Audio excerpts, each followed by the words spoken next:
from? Ooh. That's bright. Yep. This time we're not just two people. We have three people. Yeah, we have a new member. Yeah. So it's a bright day. Everybody's out. Springtime. Although this whole corona stuff is going on. Which is ridiculous. At some point. Yeah. What do you think? Yeah. Everyone is trying to stay safe, but it's summer, guys. I mean, it's spring, but it's so bright. Feels like summer. Like almost everyone is out trying to get ice cream. We just left like the ice cream place, and they're so packed and all together. Things that they're not supposed to do, you know. But they're doing it for the love of ice cream. So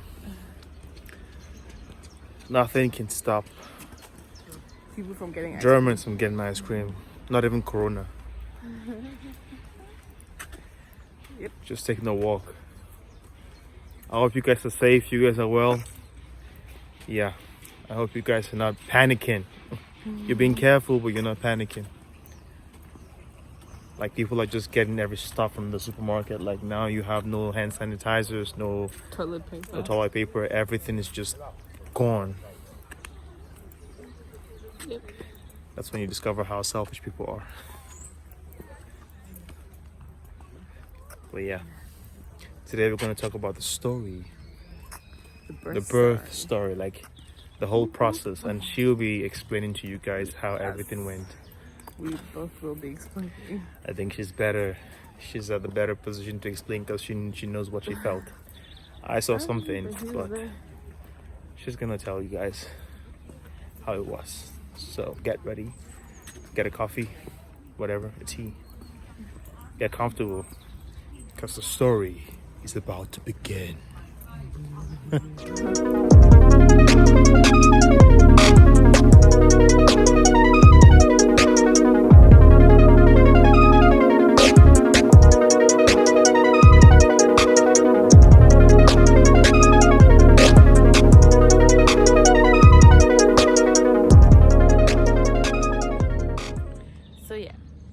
Story time. Whoop, whoop. So as you guys know from the last video, if you haven't watched that last video that we posted, please watch it down below. Subscribe so you know and you get all videos and notifications and everything. Hit the like button. Yep. Yeah, so from the last video, if you watched it, you saw that I was already at the hospital, the last part of the video. So that was on a Monday. Two videos actually. Last two videos. Exactly. So I was already in the hospital at that time. That was a Monday. So the Monday after my due date, or after our due date,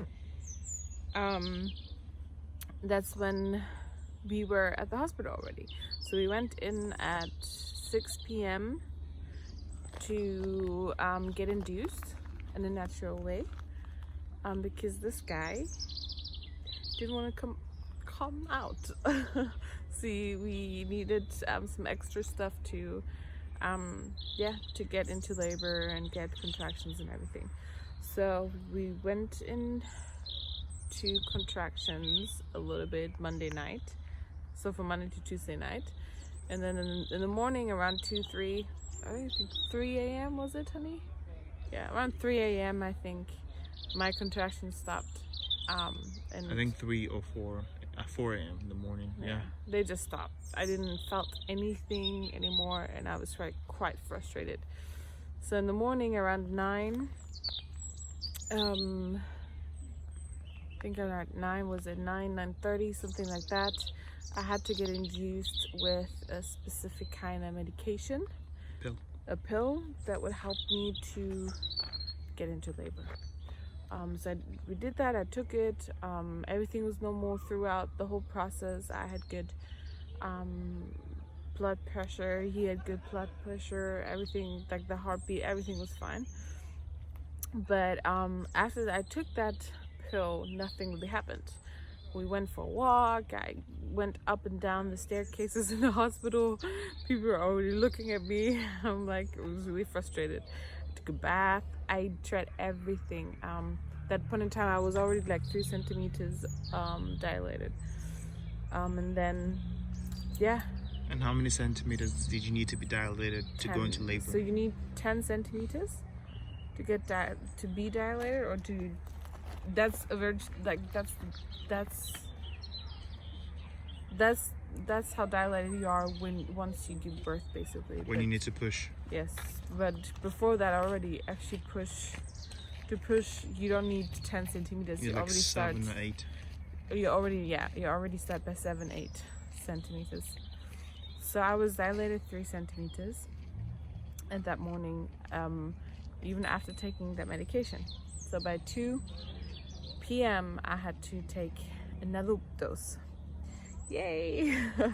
So basically I took double the medication, and after taking it, after 2 hours, I got from no contraction, crazy 180 crazy contractions, like contractions that with 2 minutes in between of break, crazy contractions that would last for a minute or 50 seconds at least, and they were crazy. So we started to have contractions around 5 p.m. on Tuesday, around 5-6 p.m. on Tuesday. Yeah. And what else happened? So yeah, you started having contractions, and then they had to rush you into the labor room, but you couldn't push yet because you were still 3 centimeters. Yeah, exactly. And then what happened between 3 centimeters and 7 centimeters? So between 3 centimeters and 7 centimeters. 7 centimeters, a lot happened. At some point I went into the labor room, the rear room basically, where you start pushing and everything. I also had to take all kinds of painkillers, so gas, drip, and then at some point eventually epidural, because the pain, as I said, it was not a natural pain in itself, because I went from having no pain or no contractions at all to having crazy contractions without even having a break or something, or getting slowly to it. So that's what really hurt at some point. So yeah, I mean, I think my husband is better at explaining it, because for me it was all a little bit more, how do you say that, it's more cloudy for me, because of course I was in the moment, but I feel pain. I just felt pain. I was mostly concentrating on not to push or whatever. So for me, that whole process was a little bit different. But yeah, we're gonna switch, and then I'm gonna tell you my part of the story. Yeah, but what happened? So around, I think, was it 10, 11? Around that time, I was dilated at 7 centimeters. They thought it would at go 11, yeah. They thought it would go like around a whole night, probably, for me to dilate that much. It went really fast, actually. They were really surprised. So around 11, I was dilated 7 centimeters. Then I got my epidural. When I had actually push contractions, it was the hardest thing I've ever done, because I had to sit still. They did all the needle stuff and epidural into my back, and I had to stand still or sit still with this push contractions that I felt. So it was horrible, and I was not allowed to push, and I had to stand still, and yeah, it was just horrible. But eventually around 12, I started pushing. It went really fast, and also the whole pushing process was actually really nice and enjoyable, to be honest. I really loved that part. If just that part would have been there and not those all hours before, would have been really easy. But that part was really enjoyable, and he came out with 37 centimeters head. How do you say that? The circumference of his head was 37 centimeters. 37 centimeters, a big head. And the length was 56 56. centimeters, and his weight was 4.1 kilograms. So he was quite a big baby. And for that big baby to come out naturally was a miracle in itself, because a lot of people, after getting induced, most of the times end up having C-sections or a lot of stitches, which I didn't have. So thank God. So overall, it was a tough process, a tough, really tough delivery process. But yeah, she's healthy. I'm healthy. The He's baby's healthy. We made it. Yeah. And I think it will not keep me from having another baby, but not right now. So yeah, that's my side of the story. Now it's up to you, my husband behind the camera. We're gonna switch. All right, so it's my turn to share how the experience was for me. It was a very interesting experience because I had to watch it all. She had to go through the pain, but I had to imagine how much pain she was going through. He was amazing. Like you get a lot of respect for women after watching that. Like I can't really help you, but to be there and observe. And yeah, I tried to be there as much as possible. Like she said, it took us. We were there on Monday, and then we left. We were meant to be left on Friday, but the delivery actually happened on Wednesday morning. 1:18 a.m. Wednesday morning on the 26th of February. That was when this boy came into the world. And yeah, like she said, it was not a very easy process. Like on the Monday we went there so she could be induced, and she was induced. And that night it was a very uncomfortable night for her. It was quite painful, you know, like she couldn't sleep, and I felt guilty falling asleep. I tried to be awake, but I couldn't be awake all through the night. And she was in pain, but you know, she kept asking me, "Are you okay? Are you doing well?" And I'm like, "Yeah, stop asking me that. You're the one that's in pain. Focus on your pain and stop asking me if I'm okay. I'll be fine." Yeah, it was a very painful process. We didn't expect that, and we prayed for something else, but we got something else. And so at that point in time, we still had to trust that God, you know, was working, and that you know, we had that worship sessions. His plan and purpose will prevail. When things don't happen according to your plan, that's when your faith is really tested, you know. And so yeah, I was trying to encourage her. I was scared because I didn't want to lose her, you know. I was like, yeah, I don't care right now about the baby because I've not seen him yet. My wife has to be okay. Like if the doctor just said, okay, this is critical right now, I'll be like, okay, take the baby out, just make sure my wife is okay, you know. So like during the whole process, they were checking for the baby pulse over and over and over again, and now I'm just focused on her pulse. I'm like, yeah, I hope her pulse doesn't drop, because this pain is, to me, unbearable. Yeah. So the contraction stops on Tuesday, and then she takes the pill twice because the first one didn't work, and then we go into contractions again. I mean, who has to take 2 pills? I'm serious. It was already the double of the dose. Normally they give you just half of that pill, but I had to take... So 2 pills, and then eventually contraction starts. Yep. And I was with her when everything started, and you know, she's in so much pain. But the funny thing is that she didn't really scream. Like, she was in pain. She was like just making sounds like and you could see that she was crying, and she can endure a lot of pain. So for her to cry, then you know, okay, this is really bad. If I was the one, I would have screamed from the beginning. I'm dying, help. You know, but she was trying to endure the pain and the whole process. It was crazy.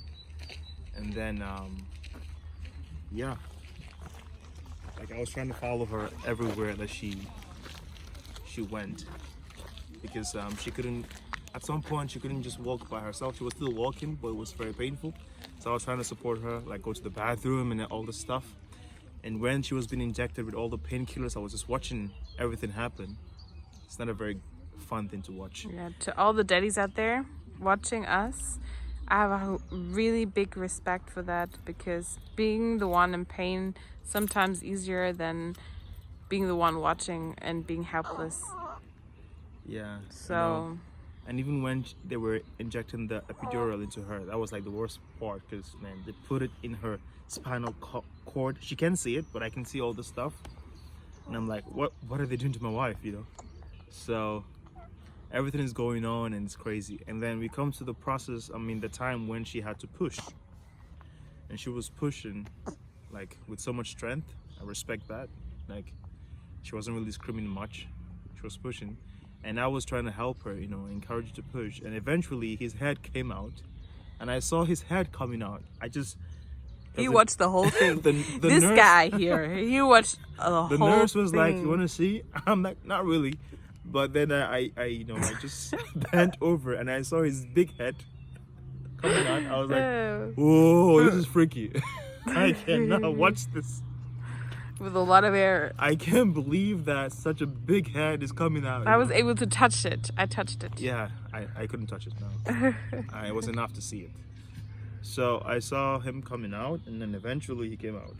Yeah, I watched almost the whole process. It wasn't an easy process, but we were all happy and yeah, excited when he arrived. And it felt as though the pain just disappeared, because she wasn't feeling anything anymore, and she didn't have a lot of injuries down there. So it was a blessing, it was a miracle, you know. Yeah. And For yeah, this we were size. all elated and yeah, delighted to see Jason, Yay. the child who stayed, or like who had a labor process of almost 30 something hours. Funny enough, yeah, my wife also had the same, my wife's mom also had the same process, because my wife didn't come out for about 36 hours, and you know, Jason was like, my turn. And yeah, maybe my wife will talk to you guys about the breastfeeding process in the next video.